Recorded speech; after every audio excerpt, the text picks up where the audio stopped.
नमस्कार, मी अमोल प्रकाश बोलते। काल राष्ट्रवादी काँग्रेस पार्टीचा नवनिर्वाचित नगरसेवक यांच्या निवडीचा कार्यक्रम सातारा येथे लेखवी येथे पार पडला।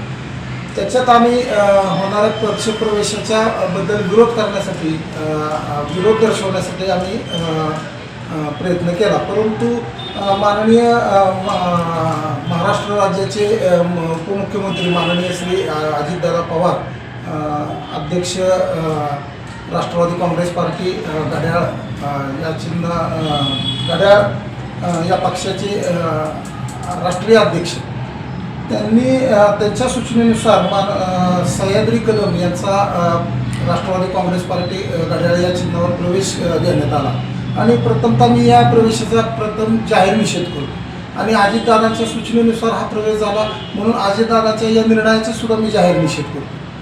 आणि कालचा जो प्रवेश घेण्यात आला त्यांच्याबद्दल थोडंसं बोलणं गरजेचं आहे आणि तालुक्याला ते कळणंही गरजेचं आहे। स्वर्गीय चिमणराव कदम साहेब हे 15 वर्ष तालुक्याचे आमदार राहिले।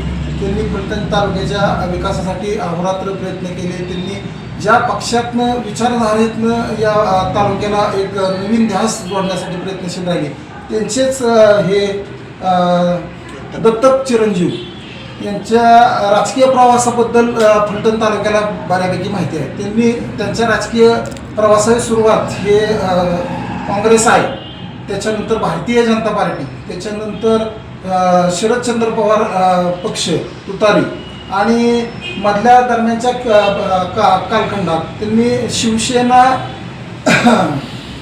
धनुष्यबाण यांच्याबरोबर सलगी ठेवून आणि आत्ताच्या सत्तेच्या सारीपाटावर व्यक्तिगत फायदे उचलण्याकरता त्यांनी अजित पवारांच्या राष्ट्रवादी काँग्रेस पार्टी या पक्षात प्रवेश केला आणि हा प्रवेश तालुक्याच्या कोणत्याही हिताचा नसताना सुद्धा अजितदादांनी हा प्रवेश केला। इथून पुढे जर मी स्वतः गेले 15 वर्ष झाले राष्ट्रवादी या चिन्हावर, राष्ट्रवादीच्या घड्याळ या चिन्हावर मी इलेक्शन लढलेलं आहे कार्यकर्ता, सामान्य कार्यकर्ता आणि आमच्यासारख्या कार्यकर्त्यांच्या विरोधात ही मंडळी कार्यरत असताना सुद्धा अजितदादांनी हा प्रवेश स्वीकारला आणि या स्वीकारलेल्या प्रवेशाला येणाऱ्या काळात फलटण शहरात आणि तालुक्यात आम्ही कडाडून विरोध करणार आहोत। जिथं आम्हाला संधी मिळेल तिथं आम्ही या पक्षप्रवेश जो झालेला आहे त्याचा आम्ही ठाम विरोध करणार आहोत आणि पक्षश्रेष्ठींना जर अशा पद्धतीने जर कार्यकर्त्यांना अन्याय करणाऱ्या मंडळींना जर पक्षप्रवेश देऊन जर ते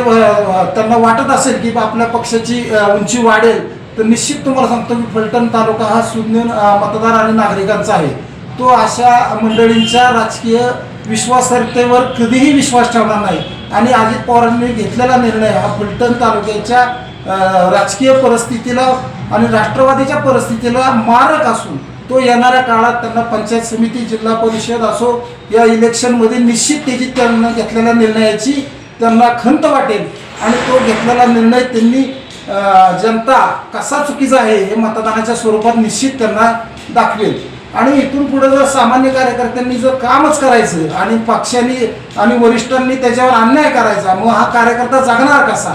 त्याला वाढवायचं सोडून ह्याला गाडणाऱ्या मंडळींना जर ह्यांना सन्मानाचं स्थान द्यायचं असेल तर मला नाही वाटत की फलटण तालुक्यात राष्ट्रवादी काँग्रेस पार्टी अजित पवार गट हा बळकट होईल आणि इथून पुढं आम्ही या सगळ्या घटनेचा तर जाहीर निषेध केलेलाच आहे आणि येणाऱ्या काळात राष्ट्रवादी काँग्रेस पार्टी या मंडळींना जिथं कुठं राजकीय स्थान द्यायचं यासाठी प्रयत्नशील राहतील। निश्चितपणे आम्ही तिथं कडाडून विरोध करणार आहोत आणि येणाऱ्या कालखंडात आम्ही 4-8 दिवसात आम्ही एक आमच्या कार्यकर्त्यांची बैठक घेऊन आमची पुढची राजकीय दिशा सुद्धा ठरवणार आहोत। नमस्कार।